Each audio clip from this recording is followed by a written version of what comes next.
Welcome to Gooseberry Science and Education videos.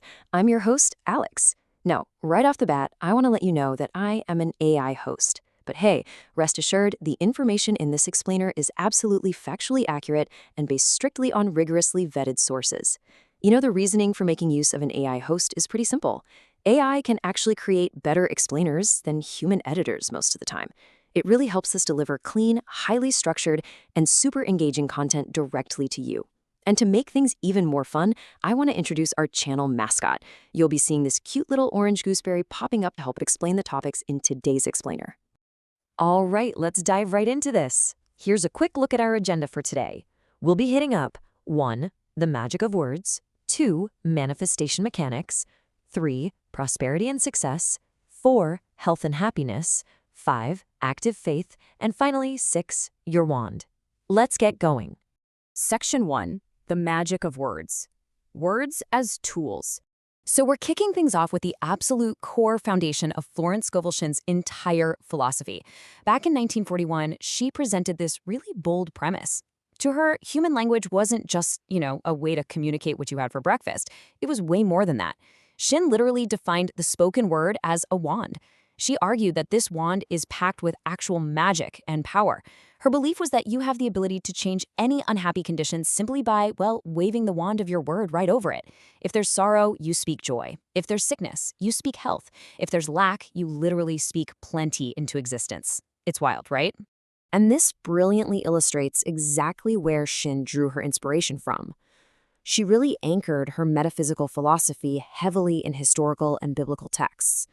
By pulling in phrases like, "By thy words thou shalt be justified, and by thy words thou shalt be condemned," she was giving our everyday vocabulary some serious metaphysical weight. She essentially argued that we are continuously judging and actively shaping our own lives through the words we casually toss around every single day. Section 2. Manifestation mechanics. How it works. Okay, so you might be wondering, how exactly did she claim this all works? I mean, it sounds a lot like magic, but Shinn actually mapped out a very specific psychological mechanism. She taught that our words work by impressing themselves upon the subconscious mind through something she called the imaging faculty. Now, the trick here, she argued, is to choose words that bring a spontaneous flash of fulfillment into your mind. A huge rule in her method is to never force a picture. Don't sit there straining to visualize. Instead, the right words should naturally allow a divine idea to just flash right into your conscious awareness. To actually pull this off, Shinn sets up this stark contrast between two states of mind. Over on one side, you've got the reasoning mind, and she warns that this reasoning mind is basically a trap. It brings doubt, it brings fear, and it actively blocks your intuition. But on the flip side, you have faith and intuition. She strongly advised her students to just completely drown out that reasoning mind using affirmations. And as she famously put it, you should never argue with a hunch. Section 3. Prosperity and success. Attracting wealth. Once you get a handle on those mechanics, Shinn takes them and applies them directly to wealth, prosperity, and success. Just listen to the sheer linguistic style of her affirmations here. Things like, "I now draw from the abundance of the spheres," or "I give thanks for my whirlwind success." I mean, these affirmations are so highly energetic, they're almost theatrical.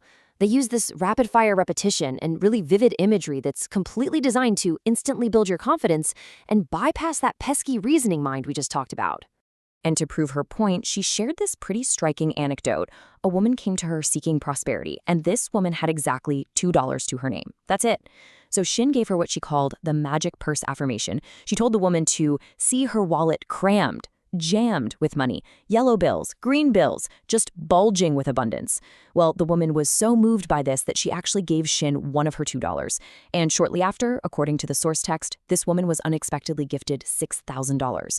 For Shinn, it was the vivid, unmistakable imagery of those specific words, crammed and jammed, that made it completely impossible for the subconscious mind to ignore.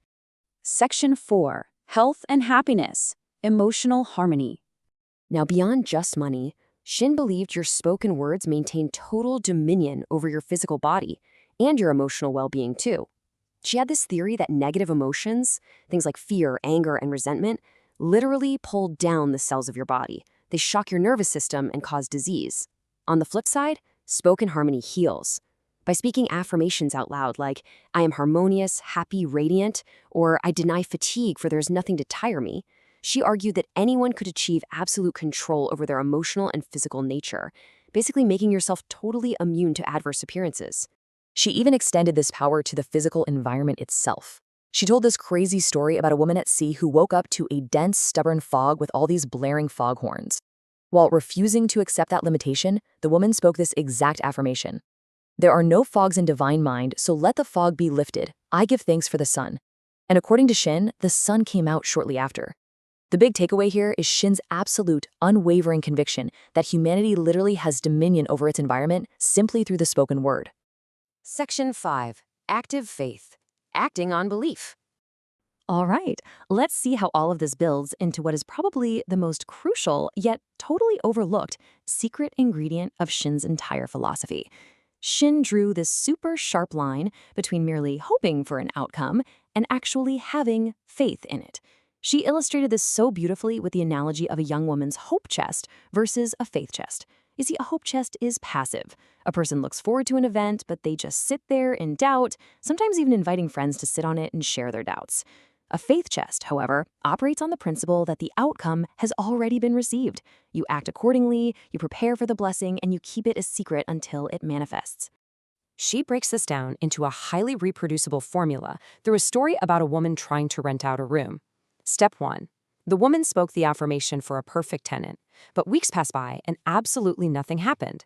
So Shinn asked her if she had shown active faith. The woman admitted she had a hunch to buy a lamp for the room, but decided she just couldn't afford it. Well, Shinn told her that buying that lamp was the required active faith she needed to impress her subconscious. So step 2, the woman enthusiastically went out and bought 2 lamps. And step 3, within a week, the perfect tenant arrived.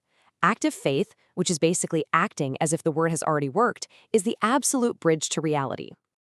Section 6. Your wand, your word, your wand. And that brings us to the climax of our explainer today. How do we synthesize all of this information?